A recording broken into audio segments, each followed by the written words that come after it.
Baladweyn waxay dhex dabaalanaysaa badweyn markii ay guriyahooda isku raaceen fatahaad wabiga iyo roobab mihigaan.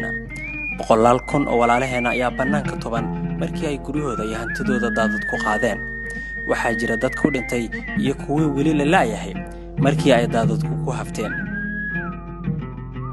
Fatahaadaha ayaa sidoo kale ka dhacay Bardaale, Baardheere iyo meelo kale oo ka mid ah dalka.